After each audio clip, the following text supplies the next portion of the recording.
vegetables, really good for you. You can eat them in every single meal. And whoa foods like this might taste really good, but we know that it's a treat and we should only eat it every now and then. Whoa. Okay? For dessert. Studies show there is a strong connection between negative health outcomes and food insecurity. In Charlottesville, a local organization is working to change this by educating children and families about affordable and nutritious meals. Join us today as we learn about the PB&J Fund. Come on. So our cooking tip is to remember what measurements we're using. So which one is the biggest one? Tablespoon. Tablespoon. Remember, the table is bigger than the teacup, so the teaspoon is smaller. Okay.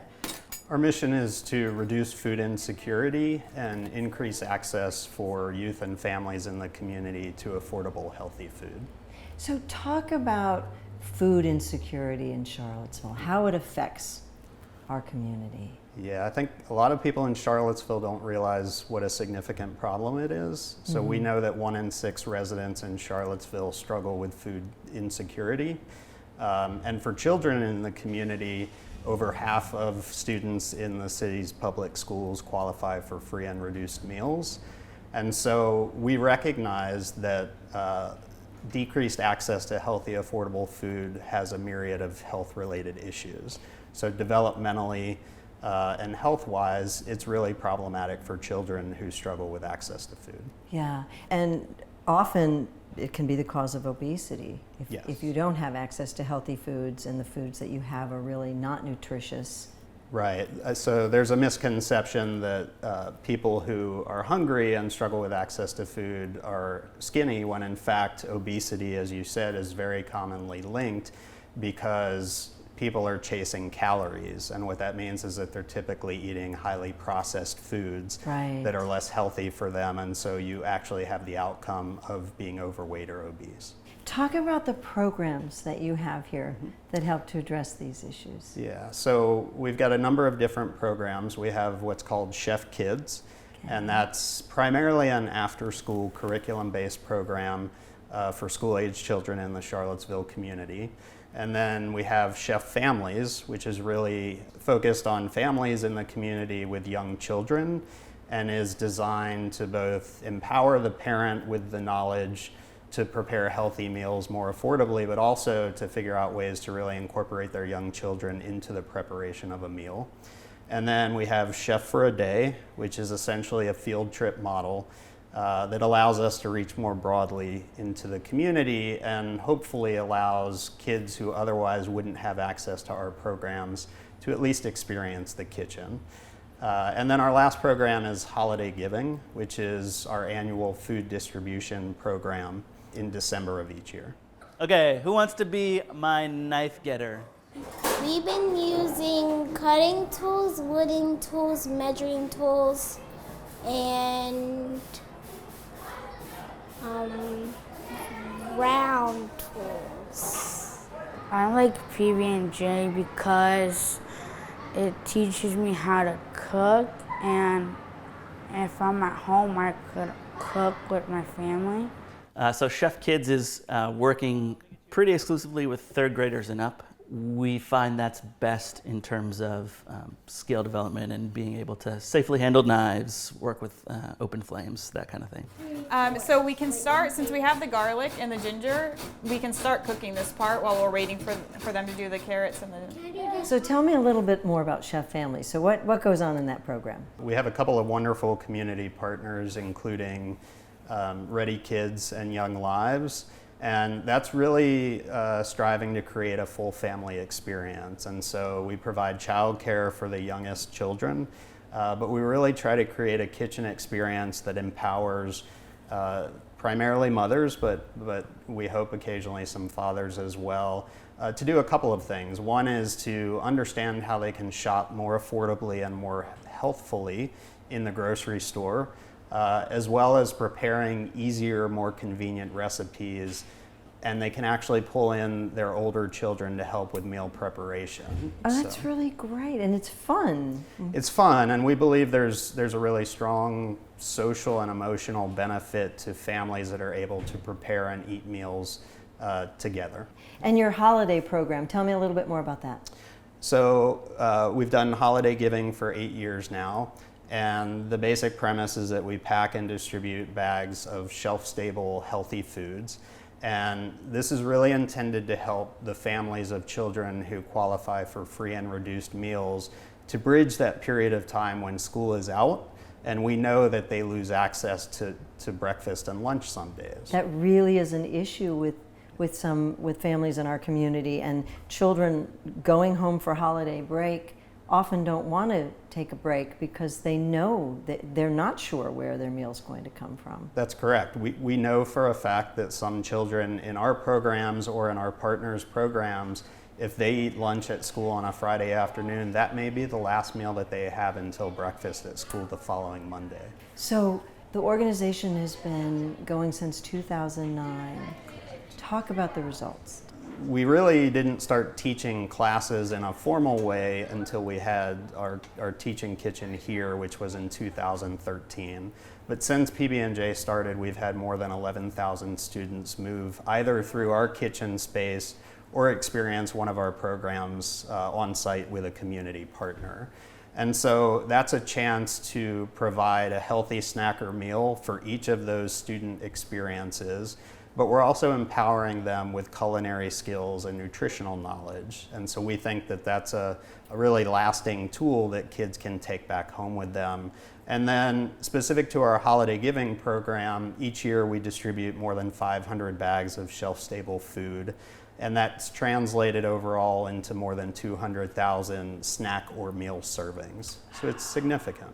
And you have a very specific philosophy about the meals that you are teaching families and children to make. Talk about that philosophy. That's right. So first and foremost, it's really important to us to teach really healthy eating habits. And so all of our recipes are nutritionally analyzed by a registered dietitian on our staff.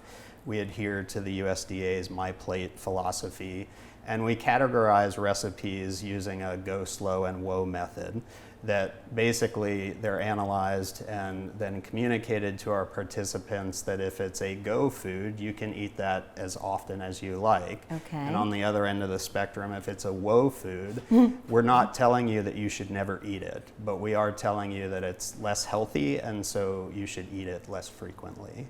It's also really important to us to be able to provide participants with recipes that are affordable. So Right. we usually strive to prepare recipes that will serve a family of 4 for under $10. And then it's also really important for us to just meet our youth and families where they are and understand that people have different notions of what healthy and affordable mean.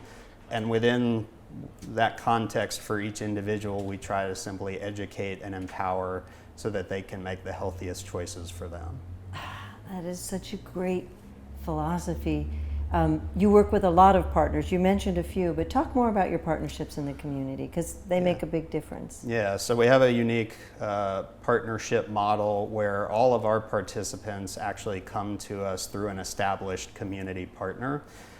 Some of our core partners include the Boys and Girls Club, Ready Kids, City of Promise, City Schoolyard Garden, and some other wonderful local nonprofits that are doing work with either youth or family programming. We made like this healthy shake and a cookie, and that was last year and it was really good. Eating healthy foods is good for your body and also good for your brain because it helps you get stronger and healthier. I think the favorite part about PB&J is helping out people and just having fun. Actually, the best part is cooking. So you must have a special story that you could share. One of those moments where you realize this is really working and this is really good work. Well, we're very fortunate to have lots of those stories. One in particular comes to mind. We had a group of students from an under-resourced community who were experiencing the sort of full cycle of food coming from the garden into PB&J's kitchen where they were preparing a meal and then sitting down to eat it. And this was an instance where several children in the class had never tasted kale before. and the recipe was a lemony kale salad. And upon their first tasting, the kids loved the kale so much that they were begging us for seconds and thirds. And so that is an instance where for us, we're connecting all the dots and helping kids explore new foods and discover healthier options that they may have. So what are your goals? What are the goals for the future? I think our goal is first and foremost to continue doing what we do really well, to make a positive difference in the lives of kids and families and ensure that they're having increased access to affordable, healthy food. Looking forward, we want to think creatively about community partnerships and ways that we continue to reach more families and children. We also want to sort of amplify our advocacy. So we're a member of the Charlottesville Food Justice Network, and we feel like that collaborative of organizations that are doing both unique and complementary work around food insecurity and food justice is a space where we can really help to affect public perception and hopefully change in policy on a local level that ensures more access to healthy food.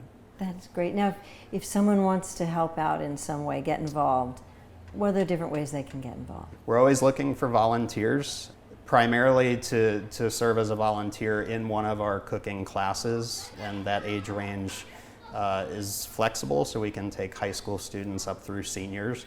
And then I would say two other ways are to really look at our website and learn more about the important work that our community partners are doing and see if there are ways that you can support them. And then also to become knowledgeable about the local food insecurity challenge so that you can help advocate for better outcomes for kids in the community. That's great work, Ryan. Thank you. Thank you.